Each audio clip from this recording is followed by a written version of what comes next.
এই সরকারের উপযুক্ততার নীতি থেকে বের হওয়ার জন্য একটা সংগ্রাম। সেখানে ছিল উপযুক্ত কর্তৃপক্ষ আইন মন্ত্রণালয়। এখন বলছেন সরকার উপযুক্ত মনে করিলে, সরকার উপযুক্ত মনে করিলে বদলি হবে, উপযুক্ত মনে করিলে মঞ্জুরি হবে, উপযুক্ত মনে করিলে ছুটি হবে, উপযুক্ত মনে করিলে শৃঙ্খলা হবে, উপযুক্ত মনে করিলে পদোন্নতি হবে। তাহলে সুপ্রিম কোর্টের বিচারক ঠিক হবে কি করে? আগের মতো কানাকানি করে? আগের মতো টেবিলের নিচে দিয়ে কে কাকে পছন্দ করি আর কে কাকে অপছন্দ করি এইভাবে? এটা পছন্দ করেন?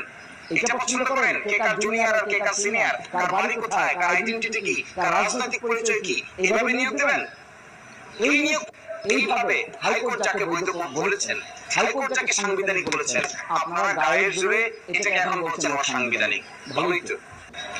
সেকেন্ড ইন্টারেস্টিং জিনিস, তারা বলছেন দুর্নীতি দমন কমিশন সংক্রান্ত যে সংশোধনী অধ্যাদেশ আছে এটাও তারা বাদ চান।